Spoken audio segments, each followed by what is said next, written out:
پھر پورے کمرے میں حرین کی سسکیاں اور چیخیں گونجنے لگیں، لیکن زامن کو ترس نہ آیا۔ جانے رات کا کون سا پہر تھا جب زامن کی آنکھ کمرے میں گونجتی سسکیوں سے کھلی۔ نائٹ بلب کی روشنی میں زامن نے کمرے میں دیکھا حرین سامنے دیوار کے ساتھ ٹیک لگائے ٹھنڈے فرش پہ بیٹھی رو رہی تھی۔ کس بات کا سوگ منا رہی ہو؟ دماغ خراب کر دیا ہے تم نے میرا، دفع ہو جاؤ یہاں سے۔ زامن اتنے زور سے دھاڑا کہ حرین فوراً اٹھی اور واش روم میں گھس گئی۔ واش روم کا دروازہ بند کر کے شاور کھول کر کپڑوں سمیت پانی کے نیچے کھڑی ہو گئی۔ آنسو تھے کہ رکنے کا نام نہیں لے رہے تھے۔ بار بار حرین کو تھوڑی دیر پہلے ہوئی اپنے وجود کی تذلیل یاد آ رہی تھی، کیسے زامن نے اس کے وجود اور اس کی روح کی دھجیاں اڑائی تھیں۔ اتنا وحشیانہ رویہ، اتنا جنون۔ ہاتھوں کے زخم کا درد تو اسے محسوس ہی نہیں ہو رہا تھا، اسے تو رہ کر زامن کا وحشیانہ رویہ یاد آ رہا تھا۔ کافی دیر بعد حرین کے جسم میں کپ کپی طاری ہونے لگی، اس کا وجود کانپنے لگا، اس کو اپنی سانسیں رکتی ہوئی محسوس ہوئیں۔ کانپتے ہاتھوں سے شاور اپنے ہاتھوں سے بند کر کے وہ زمین پر بیٹھتی چلی گئی، پھر آہستہ آہستہ وہ ہوش و حواس سے بیگانہ ہو گئی تھی۔ صبح 7 بجے زامن کی آنکھ موبائل کی رنگ سے کھلی۔ سائڈ ٹیبل پر پڑا موبائل اٹھا کر فون کان سے لگایا۔ ہاں بولو، نیند میں ڈوبی آواز میں کہا گیا۔ سر، سلمان شاہ بار بار تھانے کے چکر لگا رہا ہے، کبھی ڈی ایس پی صاحب سے فون کروا رہا ہے، کبھی خود آ کر چیخ رہا ہے، تنگ کر رہا ہے ہمیں۔ اب آپ حکم کریں سر جی، آگے کیا کرنا ہے؟ انسپکٹر یاسین نے سارے صورتحال بتانے کے بعد آخر میں زامن سے اگلے حکم کا پوچھا۔ ٹھیک ہے یاسر، آنے دو انہیں اور چیخنے چلانے دو، اس کی چیخوں سے ہی تو مجھے سکون ملے گا۔ زامن کے چہرے کے تاثرات ایک دم سخت ہو گئے۔ اوکے سر جی۔ کال کٹ کر کے زامن نے کمرے میں ادھر ادھر دیکھا، لیکن حرین اسے کمرے میں کہیں نظر نہ آئی۔ پھر بیڈ سے اٹھ کر واش روم کا دروازہ کھولا تو وہ کھلتا چلا گیا۔ سامنے حرین کو فرش پہ بے ہوش دیکھ کر زامن کو پریشانی نے آ گھیرا، جلدی سے اس کی طرف بھاگا اور اسے پکارنے لگا، حرین، حرین اٹھو۔ حرین کے ٹھنڈے وجود کو اپنی باہوں میں اٹھا کر اب وہ اسے ڈریسنگ روم میں لا چکا تھا۔ حرین کو چیئر پر بٹھا کر وہ الماری کی جانب گیا اور اپنا ایک ٹراؤزر اور شرٹ نکال کر حرین کے قریب آیا، اسے پکارنے لگا، حرین اٹھو، فوراً اٹھو، یہ کپڑے چینج کرو، حرین اٹھو، حرین۔ حرین کا پورا جسم بخار میں تپ رہا تھا اور ہلکا ہلکا کانپ رہا تھا۔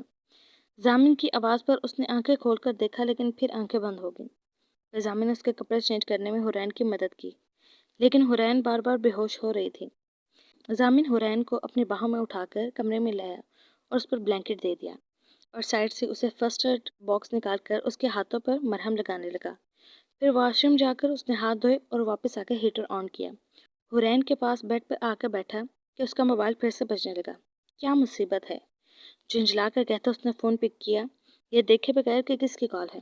ہاں بولو، بیزاری سے کہا گیا۔ S P Zamin Ali Shah.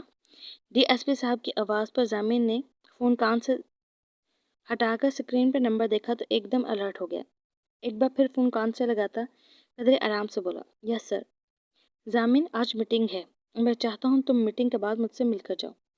وہی آفیسر کے کیس کے بارے میں ڈسکس کرنا ہے میں نے، ڈی ایس پی صاحب نے کہا۔ اوکے سر، زامن نے کہا۔ ہاں، بزنس مین سلمان شاہ کے کیس کو بھی دیکھ لینا۔ ڈی ایس پی صاحب پھر گویا ہوئے۔ Okay sir. فون رکھ کر وہ ایک دفعہ پھر حرین کی طرف متوجہ ہوا اور اس کے ماتھے پر اپنے ہونٹ رکھے اور دونوں گالوں کو چوما۔ کاش ہماری زندگی میں وہ طوفان نہ آیا ہوتا حرین، تو آج تمہاری یہ حالت نہ ہوتی۔ آج کی صبح کتنی حسین ہوتی ہم دونوں کے لیے۔ حرین کے بالوں کو اپنی انگلیوں سے سہلاتے ہوئے جذبات سے آرے لہجے میں بولا، پھر اٹھا اور الماری سے اپنے کپڑے لے کر واش روم میں چلا گیا۔ 15 منٹ بعد شاور لے کر باہر آیا تو خاصا فریش لگ رہا تھا۔ تولی سے بال خشک کیا اور یونیفارم چینج کر کے تیار ہوا، موبائل، والیٹ، پسٹل لے کر اب وہ روم کا دروازہ کھول کر باہر نکلا۔ حرین کو ایک نظر دیکھنے کی بھی زحمت نہ کی تھی اس نے۔ نیچے آیا تو بڑی اماں کچن سے نکل رہی تھی۔ زامن کو آتا دیکھ اس کے قریب آئی اور کہا، زامن پتر، ناشتہ تیار ہے۔ ماما نے ناشتہ کیا اماں؟ زامن نے اماں سے پوچھا۔ بڑی مشکل سے ناشتہ کروایا ہے جی، آپ رات کو ان سے ملے نہیں تھے تو وہ ناراض تھی، اماں نے فکر مندی سے کہا۔ میں ماما کے پاس جاتا ہوں، آپ ایسا کریں، ایک گرم دودھ کا گلاس اور انڈا بوائل کر کے حرین کو کھلا دیجیے گا اور ساتھ میں پین کلر بھی دے دیجیے گا، اس کو بخار ہے، دیکھ لیجیے گا اس کو، اور ماما کو کوئی جوڑا دے دیں اسے، شام کو اس کے کپڑے لے آؤں گا میں۔ کہہ کر وہ رکا نہیں بلکہ پاکیزہ شاہ کے کمرے کی طرف چلا گیا۔ زامن جب پاکیزہ کے کمرے میں آیا تو وہ جانے کون سی سوچوں میں گم تھی۔ آف وائٹ کلر کا سوٹ پہنے وہ بیڈ پر بیٹھی تھی، دوپٹہ نماز والے سٹائل میں لپٹا ہوا تھا، رنگ گورا، عمر کے اس حصے میں بھی وہ کافی پرکشش تھی۔ لیکن حالات نے انہیں بہت افسردہ بنا دیا تھا۔ ان کے چہرے سے اداسی صاف واضح ہوتی تھی۔ ضامن آہستہ سے چلتا ہوا ان کے پاس آیا اور ان کے پاس بیڈ پر بیٹھ گیا۔ ماما ناراض ہیں مجھ سے؟ ضامن ان کے دونوں ہاتھوں کو نرمی سے پکڑتا ہوا پوچھنے لگا۔ کل میں نے تمہارا کتنا انتظار کیا، انہوں نے ضامن کو دیکھتے ہوئے شکوہ کیا۔ سوری ماما، آئندہ میں ایسا کبھی نہیں کروں گا۔ ان کے سامنے بیٹھا وہ شرمندگی سے کہہ رہا تھا۔ وہ انہیں اب کیا بتاتا کہ وہ کچھ بھی غلط کرتا ہے تو ان سے آنکھیں نہیں ملاتا۔ کل بھی اس لیے نہیں آیا تھا ان سے ملنے، اسی لیے ابھی بھی شرمندگی کے ساتھ سر جھکائے بیٹھا تھا، کہیں ضامن کے چہرے سے وہ کچھ اندازہ نہ لگا لیں۔ اس وقت وہ پہلے والا ضامن کہیں سے نہیں لگ رہا تھا جو ہر وقت چہرے پہ سختی لیے ہوتا تھا۔ تم ہی تو میرے شیر بیٹے ہو، میری زندگی، میری کل کائنات، صرف تم ہو ضامن۔ ماں کے دل کا چین ہو تم۔